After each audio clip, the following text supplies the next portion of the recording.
We're back for season 3 of Anything Cricket. Let's talk.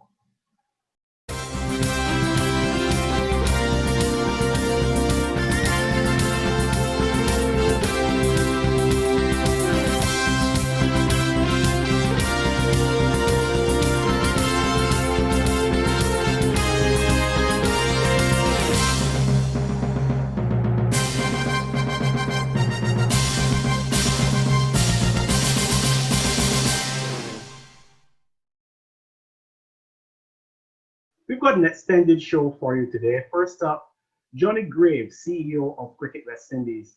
And he'll be followed by two gentlemen who are very passionate about cricket. Colin James, a well-known regional sports journalist, and cricket analyst Basil Butcher Jr., son of the formerly great West Indies batsman Basil Butcher. When we come back, we in Holder and I will be chatting with Cricket West Indies CEO, Johnny Graves. Anything Cricket Let's Talk is brought to you by IGS Insurance Brokers Limited and Steinhill Studios.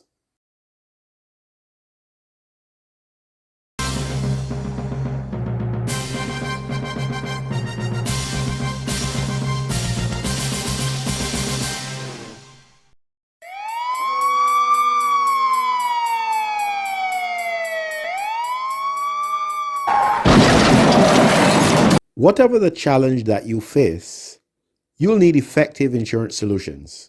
Look no further than IGS Insurance Brokers. We specialize in commercial, auto insurance, life, individual and group health, as well as pension packages. At IGS Insurance Brokers, honesty and integrity are paramount. We are your general insurance brokers for life. We deliver packages tailored specifically for you. Give us a call at 429-8810 or visit our offices for a consultation with our friendly, well-trained staff. Our aim at IGS is to offer the best possible service to our clients and at the same time to be a credit to the insurance industry in Barbados. You may be locked down, but we've not locked you out. Call us at 242-7642. IGS Insurance Brokers. You can stay safe with us.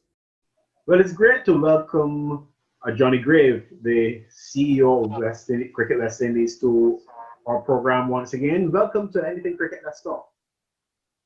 Thank you. Thanks for having me again. Well, here Johnny, well. it is my pleasure. It is my pleasure to engage with you.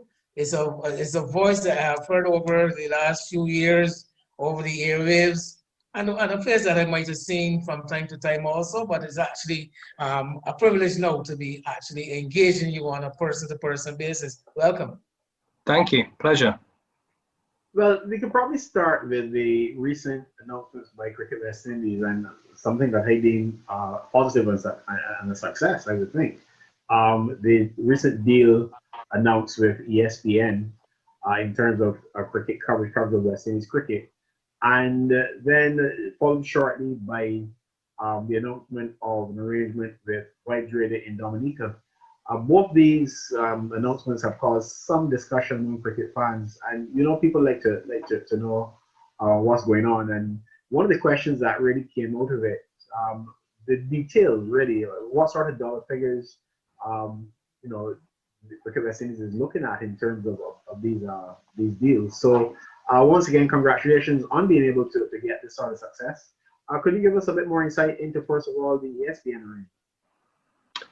Yeah, well, if I start sort of maybe back in 2019, after the India tour that we had that followed the Cricket World Cup, our media rights agreement that had been in place with Sony 10 Sports out of India expired. That was a 7-year contract. That was not just for the Caribbean, it was for every market in the world. Our TV rights, our radio rights, our digital rights, all of those were wrapped up in a 7-year agreement with Sony. And in addition to distributing West Indies cricket throughout the world, they were also responsible for producing it. But back in 2019, we proposed to the board that we should change that model, that we should take charge of producing our own cricket so that we could get much more of a Caribbean flavour to the coverage. that we could employ a lot more West Indians on the coverage, both in front of the cameras and behind the cameras. And then we would then distribute that feed and sell it on a market by market basis across the world. We were late to the market for various reasons, unfortunately, and we were close to securing a number of long-term media rights deals just when COVID hit back in March. So this has been a long time coming, and we're now hopefully entering not just the announcement we made last week with ESPN Plus, but also hopefully that's going to have a domino effect in other markets across the world. And over the next few weeks and months, we'll be making a series of major announcements about long-term media rights for West Indies cricket in hopefully in the Caribbean and the rest of the world. So yeah, we started that with the announcement of ESPN Plus. They're a long-standing partner of West Indies cricket. ESPN Caribbean have been the exclusive host broadcaster for our Super 50 Cup tournament for many years now, and we're absolutely delighted that we can extend that through this partnership that we've struck for the USA market for West Indies cricket. And you know, ESPN is the broadcaster from a sports point of view in the USA. So it will allow millions of sports fans and cricket fans to access West Indies cricket now in a very consistent manner. So all of our home cricket and regional tournaments will be on ESPN Plus. And so West Indian fans within the USA and hopefully new cricket fans can watch our cricket live and exclusive on ESPN Plus. We announced our strategic plan back in 2018, and one of the components for that plan was to build the West Indies brand and cricket within our time zone within the Americas. And certainly, you know, our partnership with USA Cricket and Cricket Canada that's been developing nicely over the last couple of years. This ESPN deal also is a really key component of that plan, and will help us, I think, to grow our brand in the USA, and also will help USA Cricket to promote cricket within the USA, because I think USA now is probably the 5th biggest cricket market in the world. So it is a developing market. We know that the North American market is the most developed sports market in the world, and cricket's the number 2 sport in the world. So it's a really important part of our long-term strategy, and our long-term commercial growth is to grow West Indies cricket in the Americas, and it's a really exciting deal and one we're delighted on. And then I think the second announcement we made is with Vibes Radio. So we went out to the region. We wanted to find a radio partnership because whilst radio isn't commercially important to us, it's massively important in terms of making West Indies cricket accessible to fans within the region. Cricket's still hugely popular on the radio. It's a fantastic way to follow the cricket either at home or at work or whilst on the move. And we're delighted that Vibes Radio has decided to partner with us. It's going to help produce the cricket and distribute it across the radio stations of the Caribbean. And we'll then make that feed available on our website and YouTube channel so that people can listen to the coverage in the most accessible way they can. You talk about well, first of all, let me say congratulations on acquiring such a deal with a company as big as ESPN. Certainly this could only redound to the benefit of West Indies cricket generally. But you know, the T20 format has been the vehicle by which cricket has been spreading its gospel, quote unquote, to the new millennials.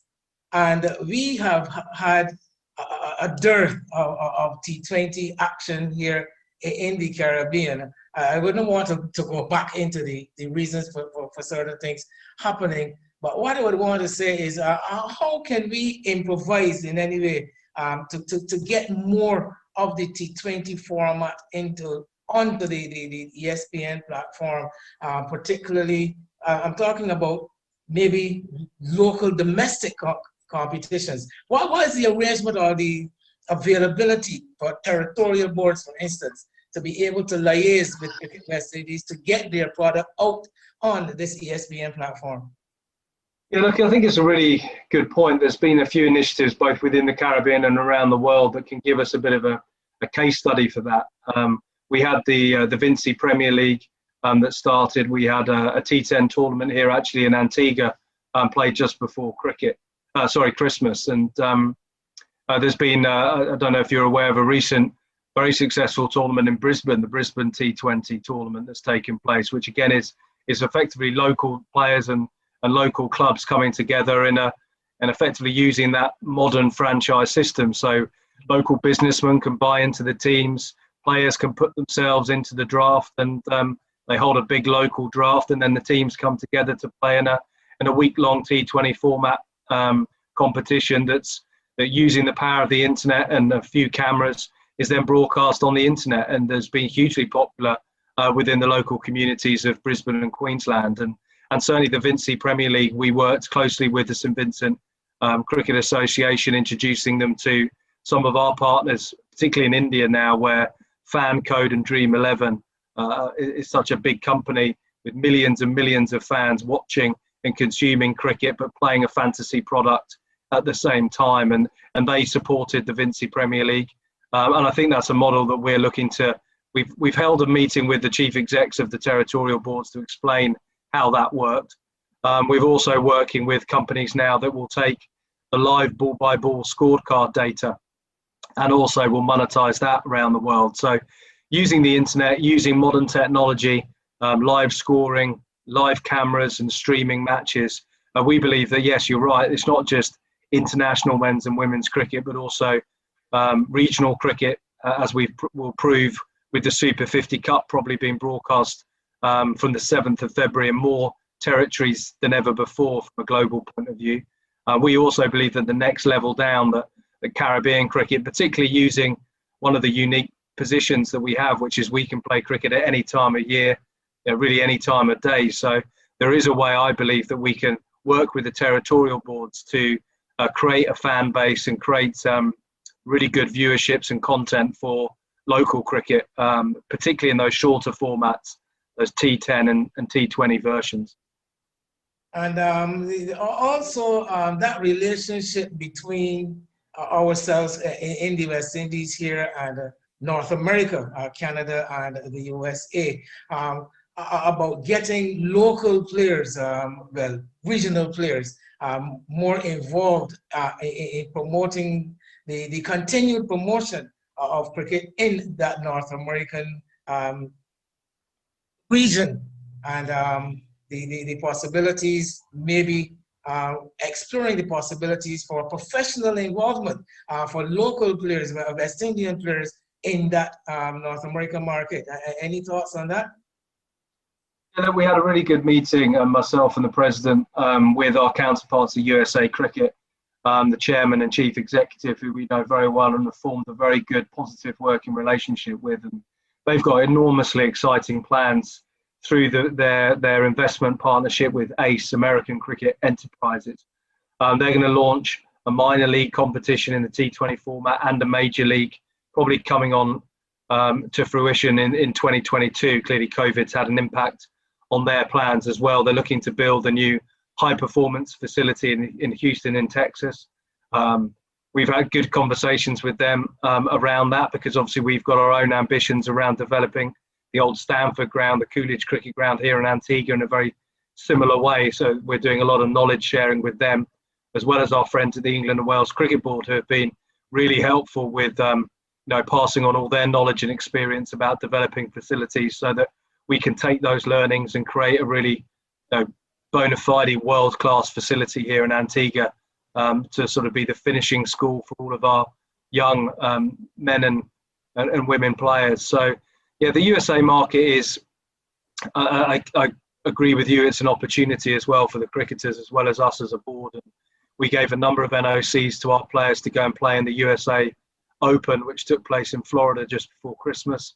And I think there will continue to be opportunities, particularly for USA and Canada teams, to come down to the Caribbean for those East and West Coast teams that can't play outside of the summer months. So yeah, look, we'll be looking to forge a relationship, or continue to forge a relationship directly with the governing bodies and with other entities within North America.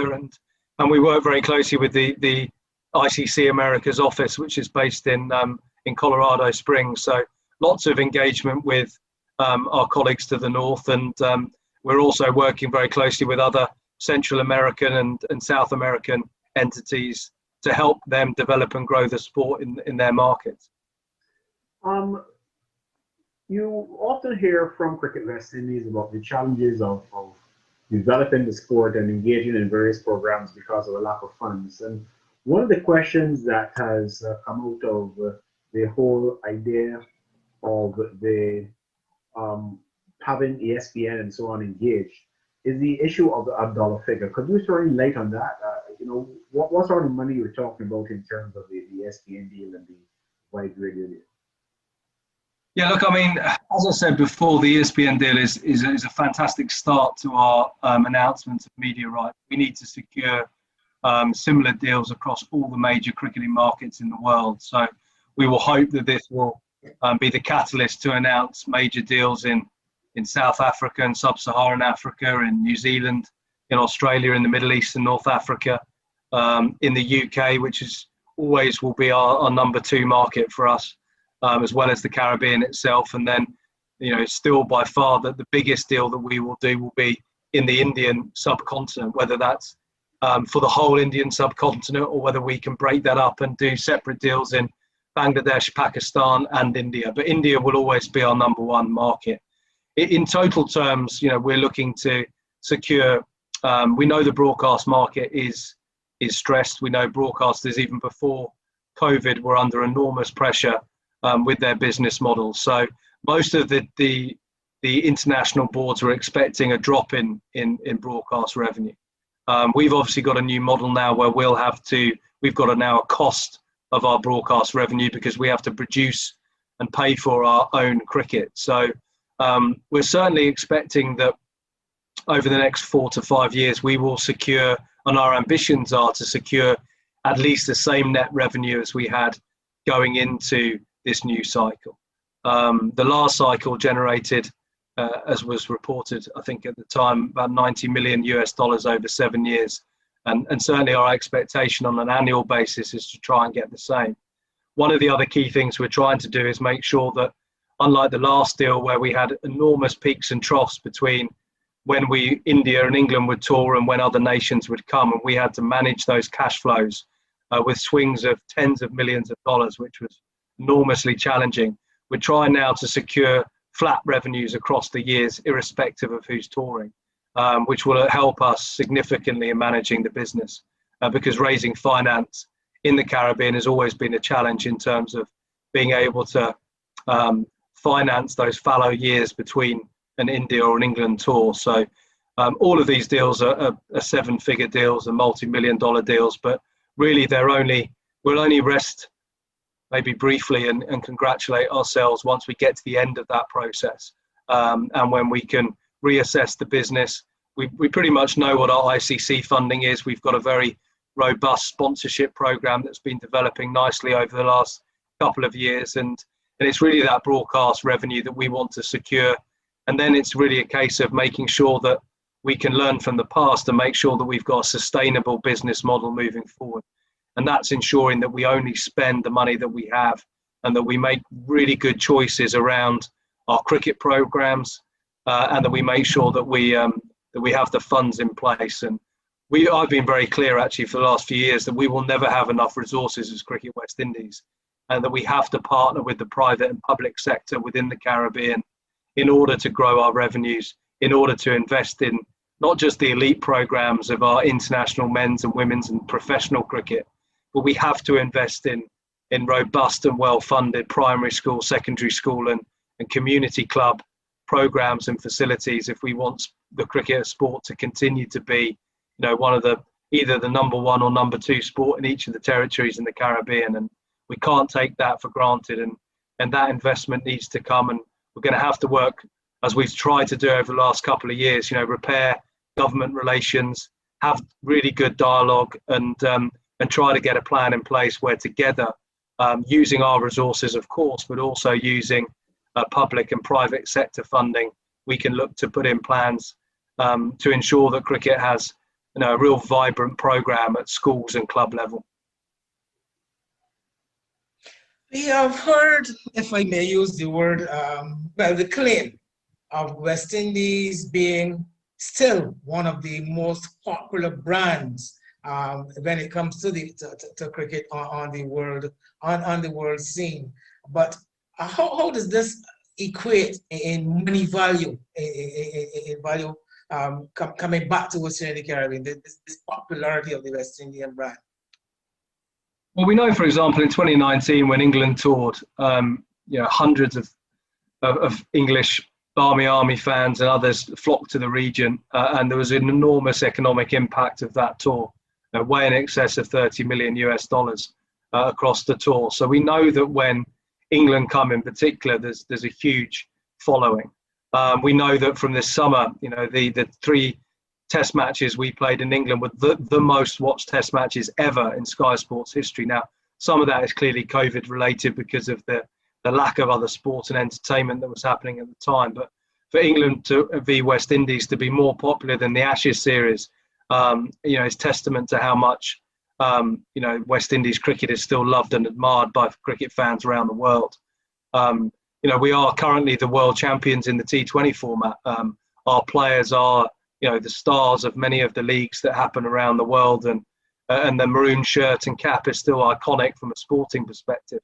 But I know West Indies fans want us to win home and away, and we want West Indies to win home and away in all formats for the men's and women's team. And results recently have been disappointing, but I think if we're really honest, outside of those recent T20 performances, genuinely speaking, consistently winning home and away has been something that the West Indies haven't done for many, many years now. And we've got to look at, it's not a case of, in my opinion anyway, replacing a captain or replacing a coach or replacing any individual. We've actually got to look at the whole system of how we produce cricketers and how we support them.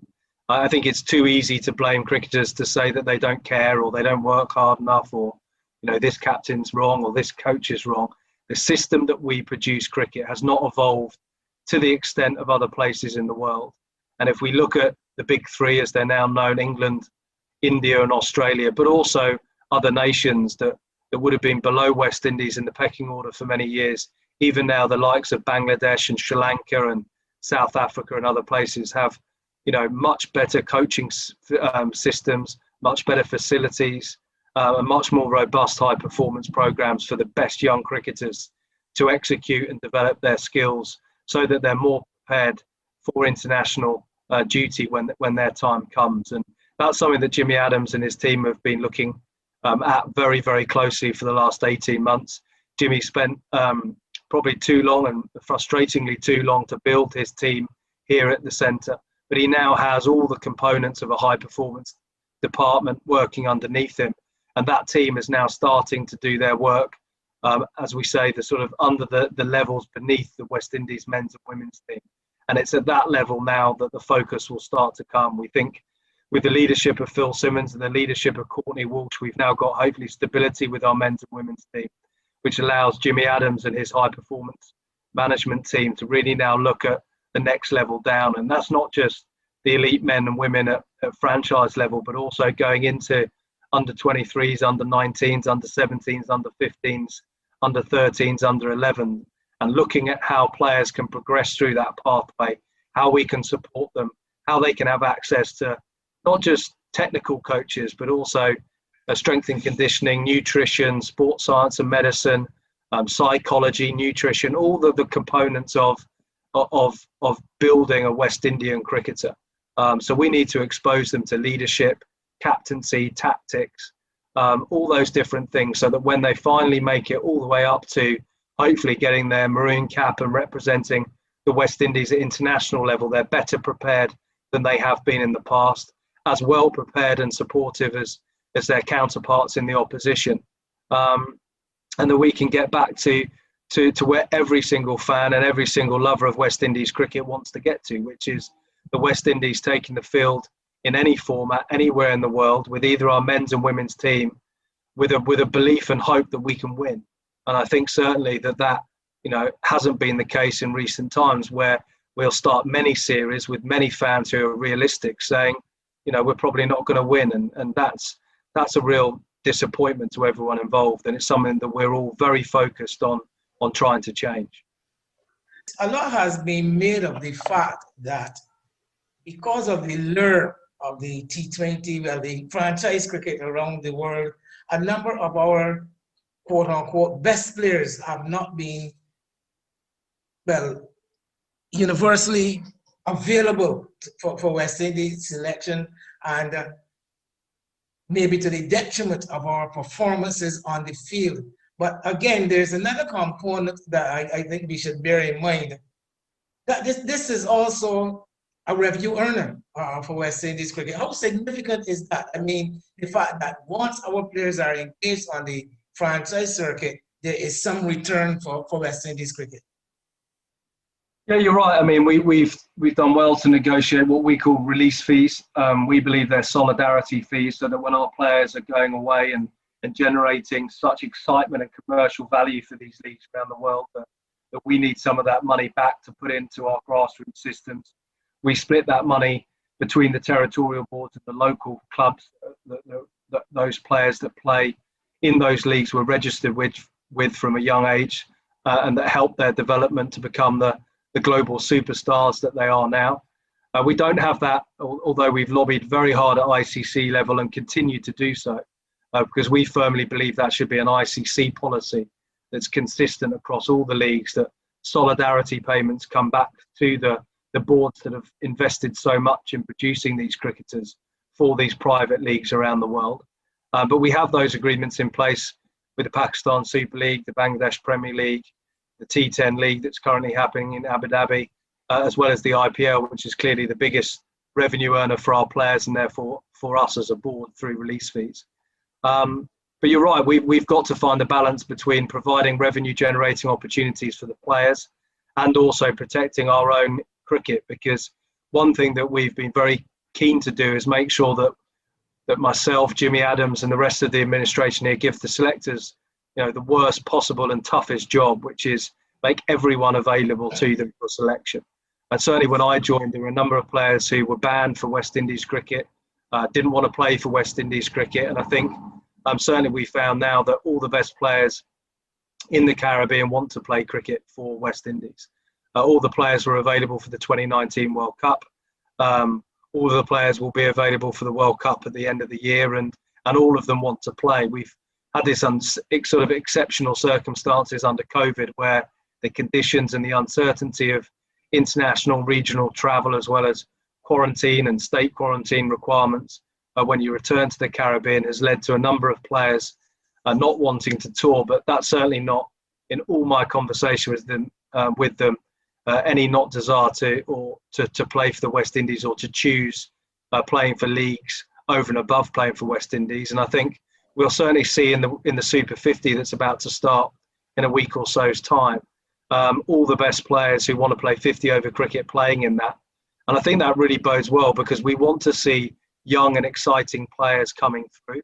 And I think 7 of the players that won the Super 50 in 2019 in the emerging players team have now graduated into their sort of senior franchise team.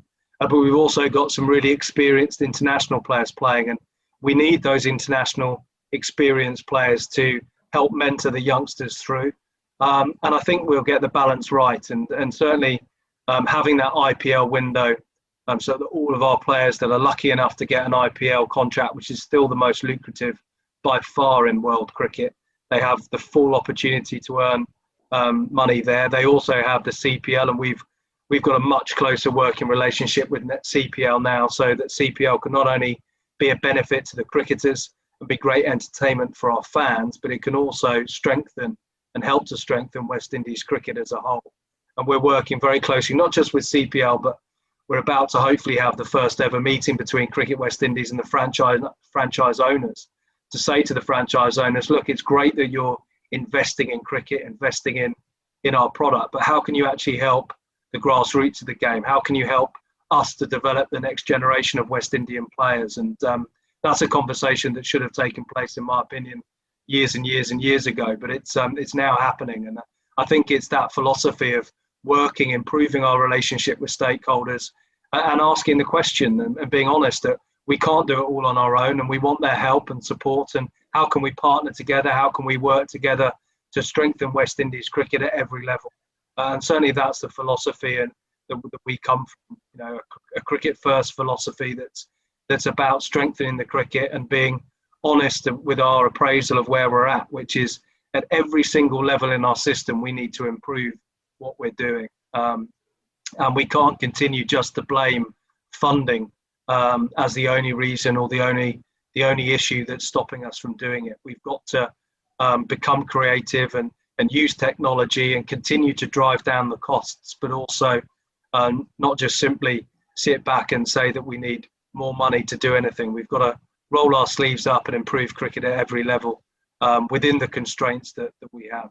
We are all aware of the situation with Hayden Walsh Jr. on the recent tour to Bangladesh, where he virtually didn't take part in the one-day series because he came down with COVID-19. And there was some speculation in various circles as to how that might have happened. Has Cricket West Indies carried out an investigation and have any success in trying to work out if this was something that emerged prior to reaching Bangladesh, or if in some way it happened after that, before leaving, during the trip? And if so, what implications would that have for future tours and how you go about it? It is something that we've through the Chief Medical Officer of Cricket West Indies and our Sports Science and Medicine Department been looking into. It's almost certain that he got it just before he left Barbados, where he'd been for that Christmas and festive period. We know there was an outbreak of COVID in Barbados, and we know that the incubation time for the disease is between sort of realistically 3 to 14 days. So it's almost certain that he picked it up just prior to his travel. And that's why we have these protocols in place. So whilst traveling, the players are very strictly adhering to the protocols, and we have a team doctor and compliance officer that traveled with them and accompanied them to ensure that they traveled to Bangladesh safely. And that's why we have this test on arrival, room isolation test on day 3. If the day 4 results come back negative, then we can start to train in, again, a very managed and safe way, because we know that process has picked up players. We did it before CPL, and we had some positive cases in CPL, so those players didn't travel to Trinidad and Tobago for the CPL. We had the case of Romario Shepherd, who picked up a positive test, so didn't travel to Bangladesh. And obviously we had a situation with Hayden Walsh where he tested positive, but again, before the team had started team training. So it was only Hayden that went into room isolation and quarantine in Bangladesh before, again, going through the protocols of 2 negative tests before coming back to the region. And hopefully he'll be able to take part in Super 50 next weekend. So look, it's a dynamic situation. We know we're going to get more positives. We know that COVID is here in the Caribbean now, in most of the islands. So it's something that we have to be very vigilant on. We have to continue to stress, and I had a meeting yesterday with the 6 captains of the Super 50 sides to reinforce to them the importance for them as leaders of their teams to ensure that all the players know the protocols, all the players act very responsibly, because we want to provide opportunities for them to play cricket. They're professionals, they earn money when they play. We want to entertain the Caribbean. We know that there's not been a huge amount of entertainment here within the region, and we want cricket fans to be able to watch the sport that they love and look at our best players playing against each other in cricket. And we desperately hope that Sri Lanka can come here immediately afterwards to be the first home tour since January of last year, where we hosted Ireland. So it's really important that players are responsible. It's really important that we as a board can be responsible, because the Antigua government expect us to act professionally and responsibly, as the Trinidad and Tobago government did when we hosted CPL. So we're going to have to be very, very vigilant. We need the players and support staff and TV crew to be extremely careful and responsible and adhere to protocols. And if we do that, hopefully the cricket can continue and the players can be safe. But we fully expect players to be testing positive, either on that pre-travel protocols of testing or before the room isolation. But we're certainly not expecting players, once the cricket starts, once the biosecure bubble has been sort of implemented, we're not expecting players to test positive then, because of the very, very tight protocols. and the testing regime that we have in place. Johnny Grave, CEO of Cricket West Indies, thanks for joining us yet again on Anything Cricket. Let's go. Absolute pleasure. Thanks, guys.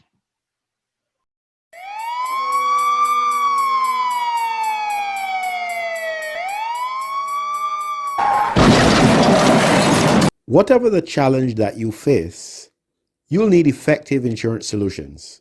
Look no further than IGS Insurance Brokers.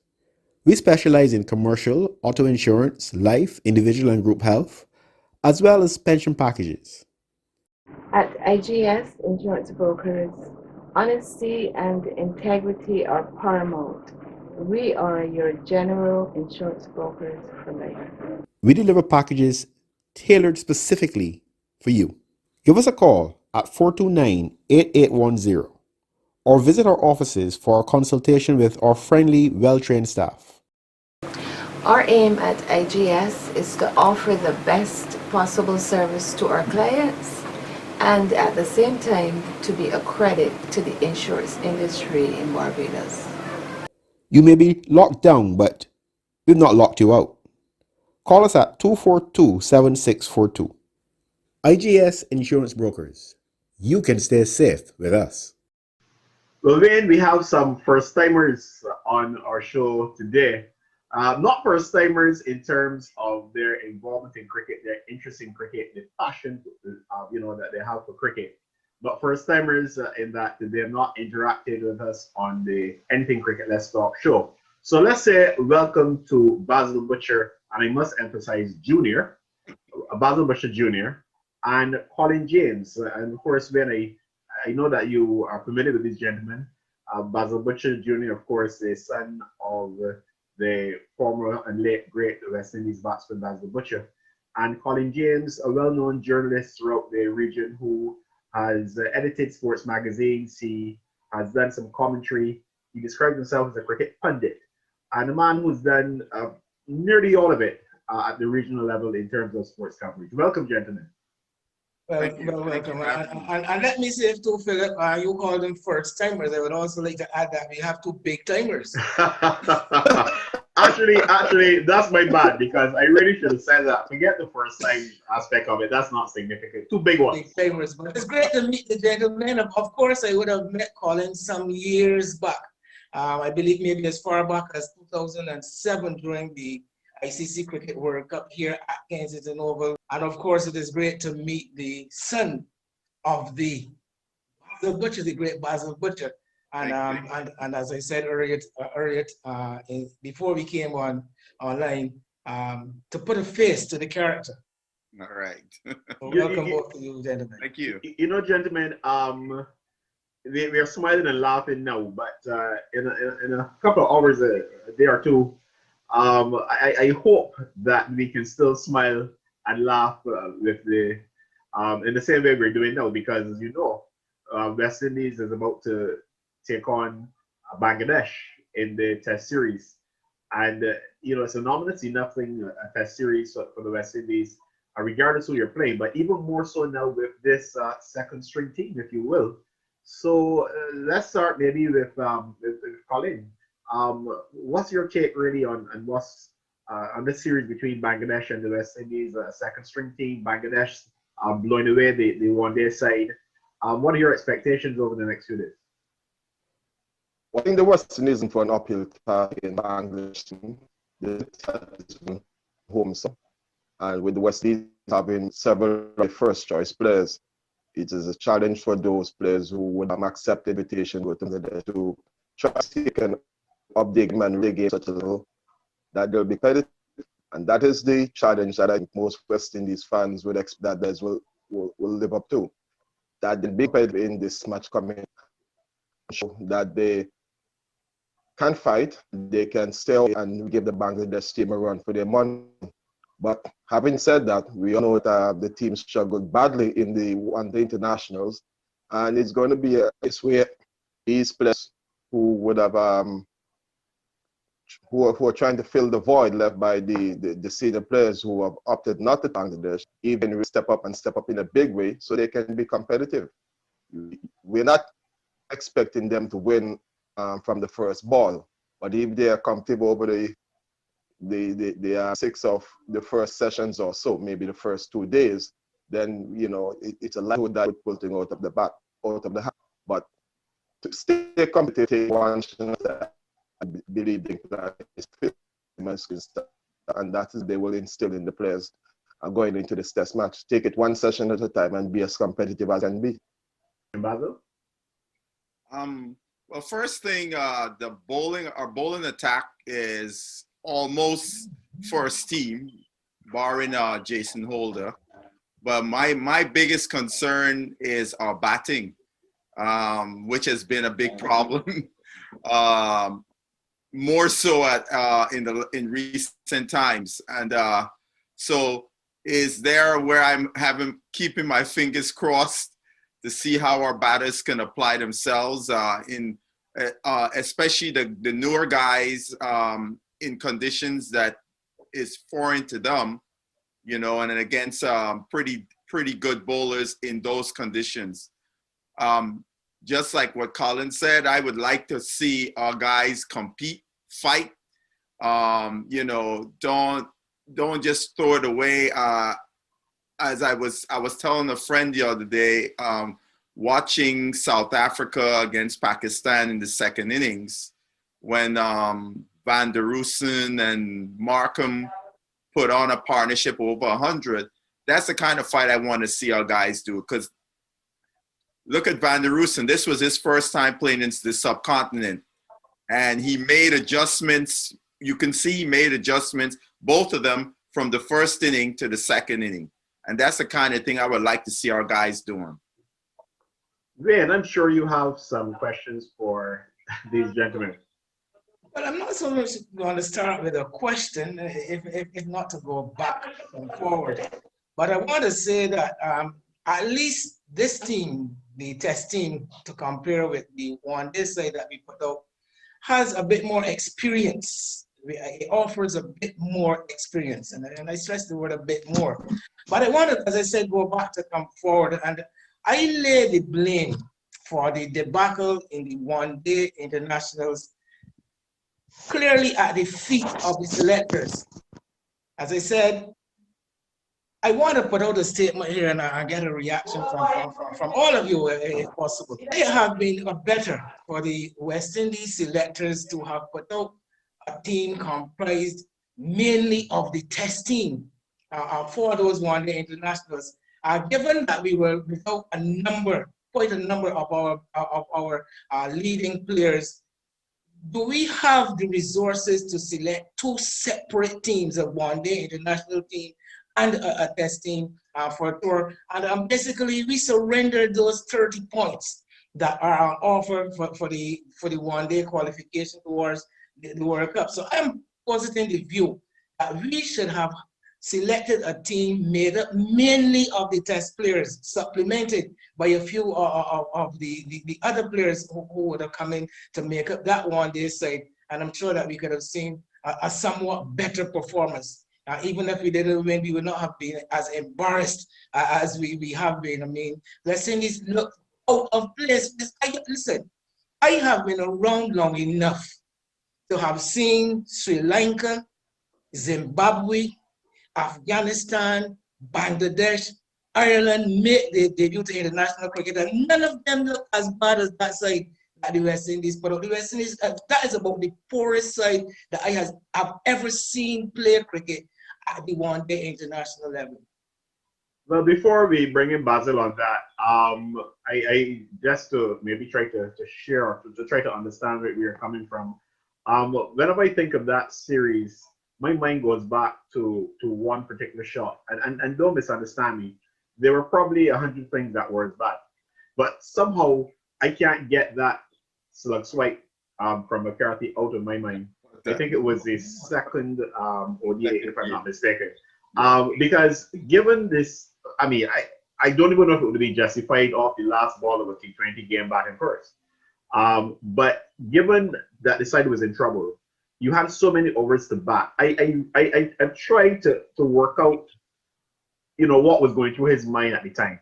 And as I said, it's not the only incident that was shocking. but somehow I just can't get that one out of my mind. Basil. I thought that would have been the shot you would have said, because I was screaming at my television when you played that shot. Because just thinking in the first game, Sakim Al-Assam bowled got 4 for 8 off of 7 overs or something like that. So at least you would have thought that he would be more watchful against this guy. I mean, this guy is a serious threat. You're not going to swipe your way out against this guy, And the point what Mr. Holder pointed out there about the selection. Wayne, preferably. Wayne. Okay, sorry. That's a very, very interesting and a very good point. I think that is definitely a way we could have definitely gone, because today now we don't have the luxury of just playing an international series without consequences. Everything counts. And this whole qualifying thing, because Phil Simmons himself said he doesn't want to go into the qualifying tournament again. We want to be in the top 8, so we already would be qualified for the World Cup. But yet still, on what you're saying, has a lot of merit to it, that yes, the selectors could have been a little more creative and thoughtful, and have most of the players that would have been playing the one day would have been the test players. Also, from another perspective, you would have been given the test players some reps, some real reps, competitive reps going into the test match, that rather than this, this little one-day game that they just played, this practice game that they're playing right now, because we saw what happened in New Zealand. We played in those games in New Zealand against, in conditions, New Zealand was pretty smart. They put us in conditions that were completely opposite of what we were going to face in the test match, and against an opposition that was not that strong. Because look at the A team when West Indies A played New Zealand A. You saw more international New Zealand players playing in those games than when we played them in those practice matches. So we had a false sense of security. So your point is well taken. Colin, Wayne suggested that they should have used the same team as the test team for the one days and the tests. So Simmons is saying that what he has learned from the one day internationals is that the West Indies batsmen need to learn to play spin. But you're going to have spinners, some of the same spinners, in the test series as well, Colin. Is there any hope? Well, I believe so. There is always hope. It's 2 teams competing against each other. We feel it from that base interview. But I want to go back to Wayne's point a bit as well in making this comment. Several years ago, the great Sir Andy Roberts made the point that he doesn't think that the West Indies should be selecting separate one-day international teams or T20 teams, and as well as a test team. He was that the West Indies players should be good enough that the 7 or 8 of your test players should be capable enough to play T20s and one-day internationals. And what you need for maybe your one-day international team and your T20 team is 1 or 2 or 3 specialists to come in to augment that core of 7 or 8 players. And I tend to share that view, and I agree with Wayne that in the circumstances that we found ourselves with, most of the senior players opting out of the Bangladesh tour, that would have gone for a core of maybe 15, no more than 20, but concentrated that selection based on the players you expect to play the test series. And with the selectors somewhat backing themselves into or cornering themselves into a hole where they say they're selecting horses or courses, I think that they should have been a little bit more imaginative and realizing that the strength of both the test and the one-day international team will be severely compromised because of the absentees that who opted out, that they could have followed Wayne's suggestion and picked the best test team available and augmented it 1 or 2 one-day international specialists so that you could be competitive in both forms of the game. So I think our selectors need to just should have realized what was going on and what the issues were confronting them, both on a playing level and also on a conditions level in Bangladesh, and really go for core 15 of the best available players who could play both tests and one-day internationals. Okay. Well, Wayne, anything to add? it may be interesting that we have a look at what would be the required balance for the West Indies team in the first test. Okay, so what would your choice be? Well, it's a fairly interesting one. I mean, you have got the opening pair, the incumbent opening pair, obviously, Craig Brathwaite, the captain, and John Campbell, who has shown some form. And Nkrumah Bonner, I think he has, well, not even pencil, he has assured himself in a play in that 11. Jermaine Blackwood is going to be a key player. I was thinking of maybe playing all three openers with Shane Mosley batting at number 3. It's going to be an interesting selection, the all-rounder play. That person replacing Jason Holder. In that, I think we've got the likes of Kyle Mears, we've got Kevin Hodge, and well, the favorite as far as I'm concerned, Raymond Reefer. Yes, to take up that position with the wicket keeper, Silver batting around number 6. And then the bowling, I know we talk about horses for courses. Cornwall obviously has to play. And Gabriel and Roach likewise. I am somehow beginning to warm to Alzari Joseph. What I saw in the one-day internationals, and especially his batting has come on quite a lot. And although we talk about horses for courses, I am still going to find a place in this side for Alzari Joseph. So I'm going to play the 3 fast bowlers along with Reefer and Cornwall to make up my bowling unit. Well, the horses for courses strategy, I am not so sure that it has worked for us, because even going back to the glory days, I mean, we go way back, and almost whenever we play a spinner or spinners, because we expect conditions to favor them, the part-timers who play, who may be inside, whether we go back as far as Richards, Hooper, whoever, usually outperform them. And that tells me many things, but one thing that it does tell me is that a person who is doing a job, you've got to assess them not based on their job title, but based on how effective they can be. In other words, the fact that you are playing in a side primarily as a batsman does not automatically mean that any specialist spin bowler or any specialist bowler who comes into the team is automatically better than you are. That's one aspect. The other aspect of virtually the same point is that I believe spinners and cricketers on the whole, but especially spin bowlers, have to play and play and play to really learn their craft. And we tend to have the unfortunate situation where we only want to play these guys when we believe that the pitch is going to be helpful to them. And I think that's a mistake. So Colin and Basil, let's have a quick look at what your teams are likely to look like. Well, definitely, I would go with the fast bowlers, Alzari, Gabriel, along with Roach. Cornwall should also be in as well, and I think this is a big opportunity for Cornwall to show his mettle. He only played 1 test in England back in the summer last year. He didn't play New Zealand, so really he has to step up big in this game if he gets to play in the first test.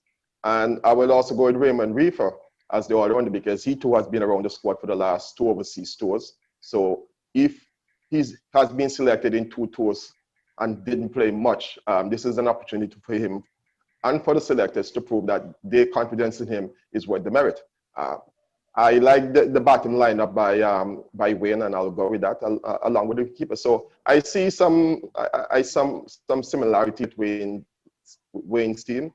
And you never know, and just hopping back again to the ODI series, why couldn't these players, who are in the test team play ODIs, and especially like a Craig Brathwaite, who is known for occupation of the crease, and although limited cricket or 50 overs cricket it calls for a lot of shot making and so on, it also calls for a bit of patience and for someone to anchor the innings. So I think when you have players like Brathwaite who can bat long and can bat upwards of 30, 35 overs, and when you have a situation where you have players who are not available, that he should have been in the one-day squad. But it's a test series coming up now, and we look forward to seeing the players who are selected for that test team going out and do their best. And I think this batting unit should be much more competitive than the one national batting team.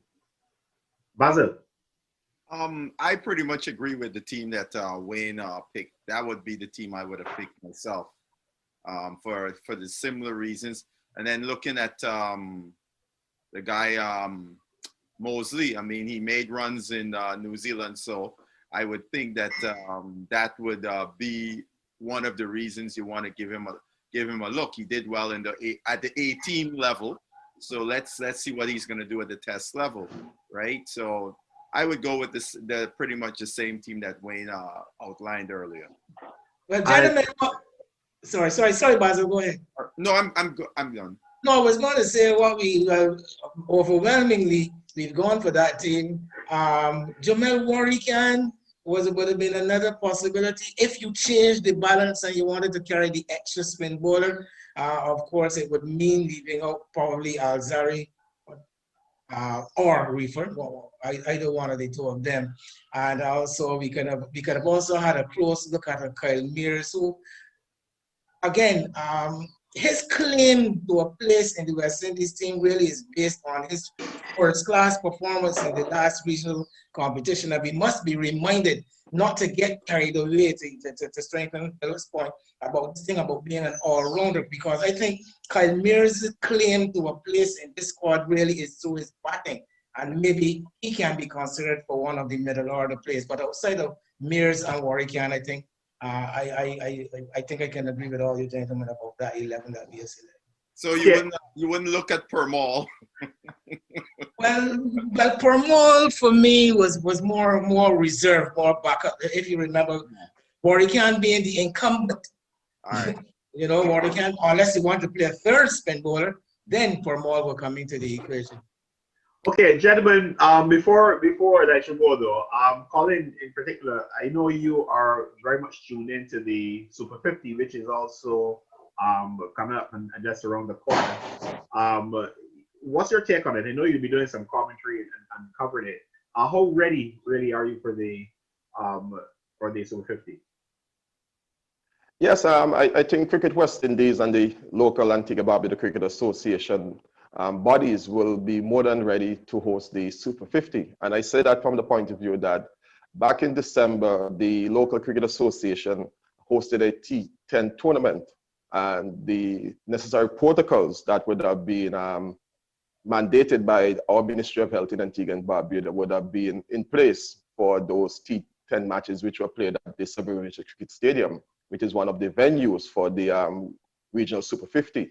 And also too, those protocols would have been strengthened in recent times by the fact that Cricket West Indies now will have to implement even more stringent standards for the hosting of the Super 50, meaning that from a situation where there would have been a trial run in the domestic game, going into now a regional and somewhat sub-international tournament, Cricket West Indies would now be able to look at what happened back in December and make sure that, whatever loopholes there might have been, that they could have been strengthened even further. And certainly the Antigua and Barbuda government, in terms of the Ministry of Health, will be playing even a greater role in the staging of these Super 50 matches. The Kurdish Cricket Ground, formerly the Stanford Cricket Ground, is the other venue for the day-night matches, and no spectators will be allowed in both venues. This was a recent decision made by the Antigua and Barbuda cabinet last Wednesday. And it's basically because of the fact that there have been a spike, a few cases than usual in terms of COVID cases. Unfortunately, overnight we had one more COVID-related death. That brings the number of 7 in Antigua and Barbuda. So I know that the government is very concerned about the whole question of people mixing and clustering together.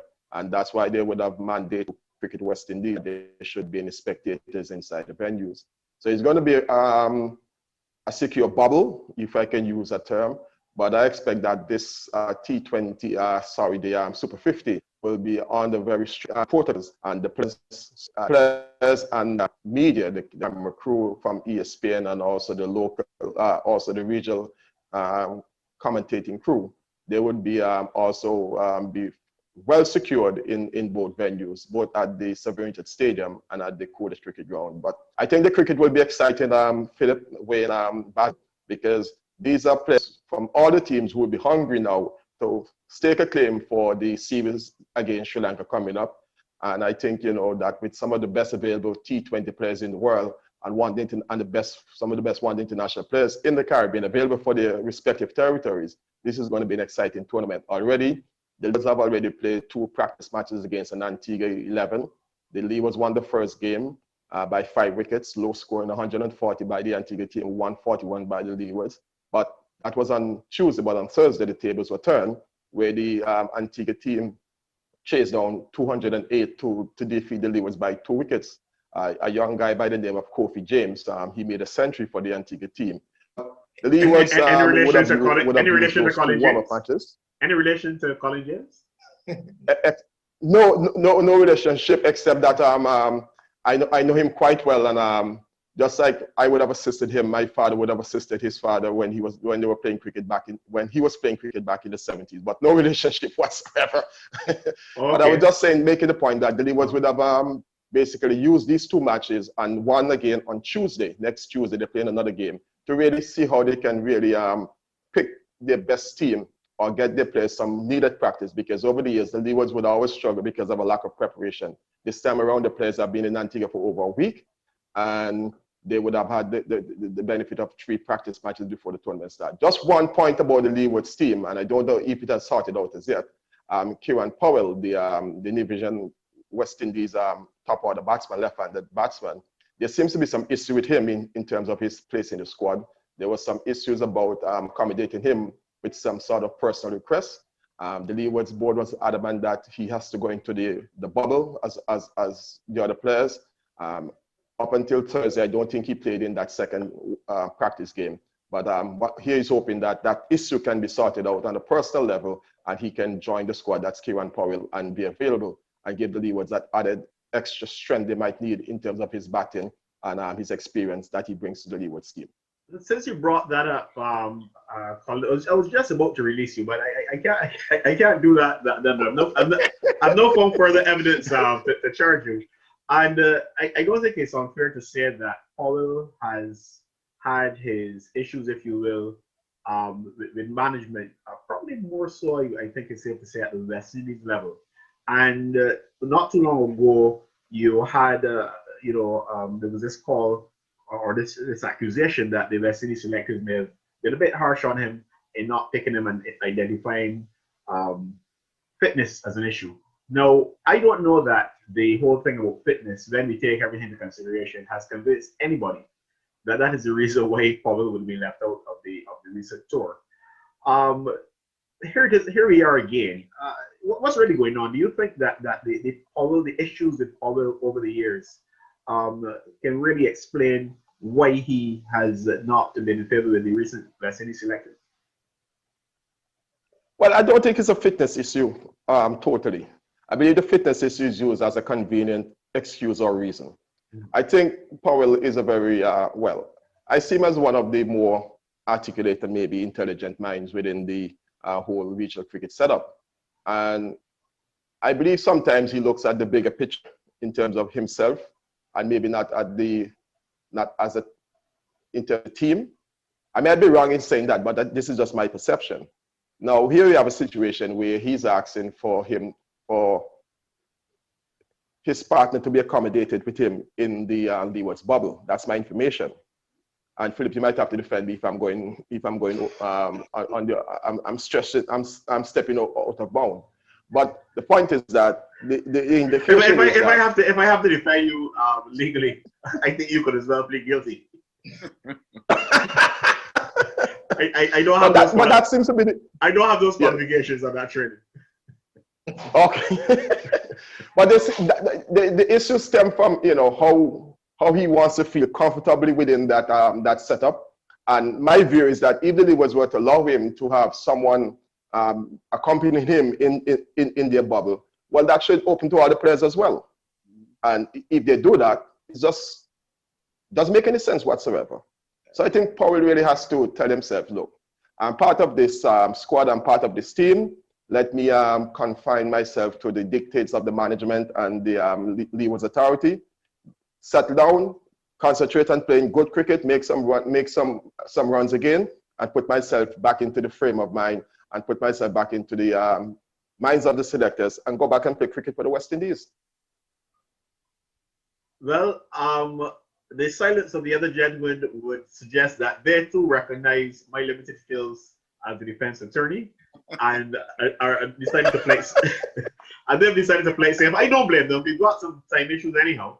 But I'm sure you would keep your eyes and ears and everything on that situation for us and update us if there is any further development, Colin. Yes, certainly. As I said, it's the first time that the region is going to be playing competitive cricket. Unfortunately, fortunately, I was at the Severity State back in March last year when the regional professional tournament was 4-day tournament was abandoned, with I think Barbados being against the Leeward Islands. It was a Friday afternoon. I remember it like yesterday. We were all there just around tea time or just after tea time watching the game. And then came the release from the government that all sporting activities would be curtailed, and that caused a halt to the regional 4-day tournament. So, deja vu somewhat for Antigua and Barbuda to be opening up the window again for competitive cricket in the region, and we're all eager looking forward to it. I know the spectators are very, very disappointed that they won't be able to get into the ground. I'm hoping that maybe by the time they reach maybe the semi-final and final stages, that whatever issues that the health authorities have with the recent rise in COVID cases would be ironed out, and the spectators would be allowed to see the two finals and the final. And I guarantee you, Philip, if they're allowed, and although the numbers might be restricted, you're going to see a very some good crowds coming into the game. Had it not been for COVID this time around, those matches would have been sold-out games because the Antiguan sporting public is just hungry for some sort of competitive sporting action. Well, Colin James, Basil Butcher Jr.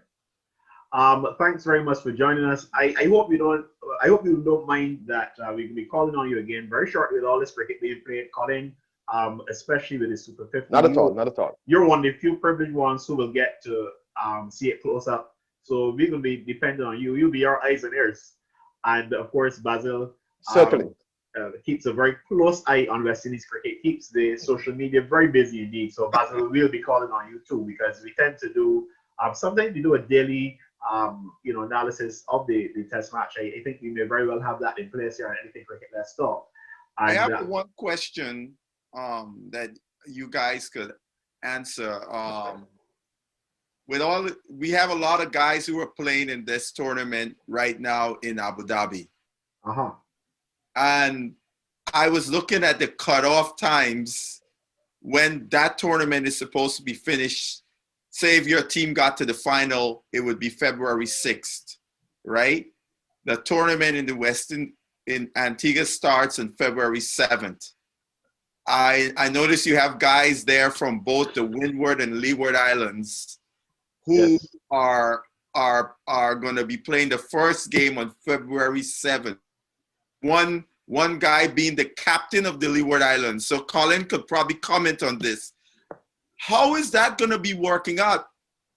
One thing I also noticed, Trinidad has a whole bunch of guys there. So maybe for the Trinidadians' advantage, they're having guys playing some kind of competitive cricket going into the tournament, and their games is still like about the 10th, I think, is their first game. Because I was watching at the schedule and saying, these guys are cutting this thing very, very close. Yes, it's going to be a touch and go for someone like a Devon Thomas and maybe a Hayden Watts Jr. to a lesser extent to make it for the start of the Regional Super 50. From my understanding, Hayden Watts Jr. should have already been back in Antigua. Let's say condolences to him and his family, because Hayden Watts Jr. And the rest of the Walsh family have just lost their mother and grandmother 2 days ago on Thursday. If you know the Walsh clan in Antigua and Barbuda, Mrs. Walsh would have produced 4 players would have played for the Antigua national team, 2 would have played for the Leewards, and a grandson who would have played for West Indies. That being Hayden Walsh Jr., the grandson being Hayden Walsh Jr. the grandson being Hayden Watts Jr. So it's a very sporting family with two other grandsons who have represented Antigua in track and field, either the Junior Olympics or the Senior Olympics as recent back as 2016 in Rio. So I'm just making the point that, and following up on what Basil Jr. said, Devon Thomas is the captain of the Leewood's team. I don't know what discussions would have gone on with him before he was appointed captain, and I believe his selection as captain or his appointment as captain was based on the issues that the Leewood's board were experiencing with Powell's situation. So he's due back, I believe, sometime over this weekend, if possible. And with the government mandating, meaning the Antigua Barbuda government mandating that you have to quarantine for at least 5 days with a COVID test, with a negative COVID test result for you to be active. It's all dependent on what the protocols would have been laid out by the health officials adopted by Cricket West Indies, and how much that will impact Devon Thomas' availability for the first game on the 7th of February next Sunday. Well, gentlemen, thanks very much for joining us once again, and we look forward to hearing from you. Philip. Yeah, go ahead, Colin. I just want to maybe end on a little personal note, because sometimes I don't remember it, but I just want to say hello to a very special family in Barbados. This is the family of Carlos Bratwitt. I just give you a little of my background. Back in 1985, when I first came to Barbados, I believe, I stayed with Chester and Rose Bratwitt.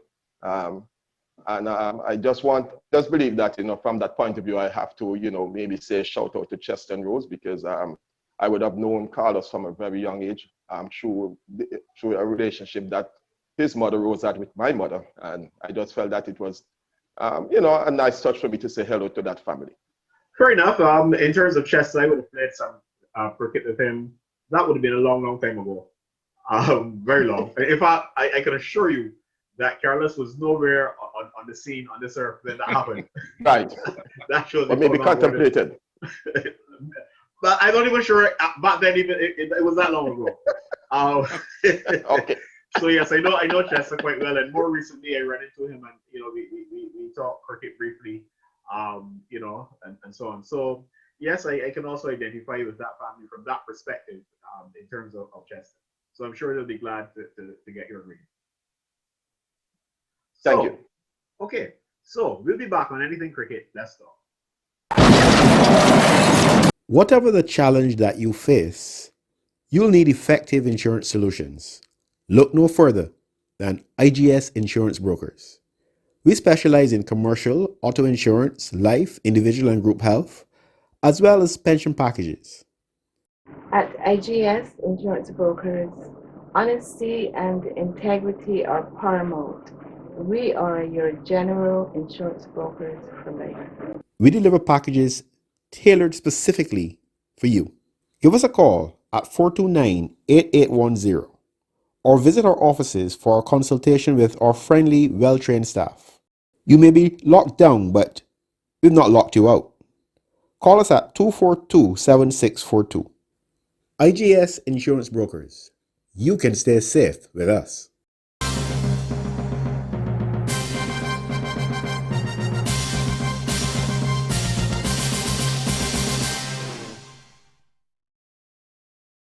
That's our show. Thanks for watching. Join us again soon for another episode of Anything Cricket. Let's talk.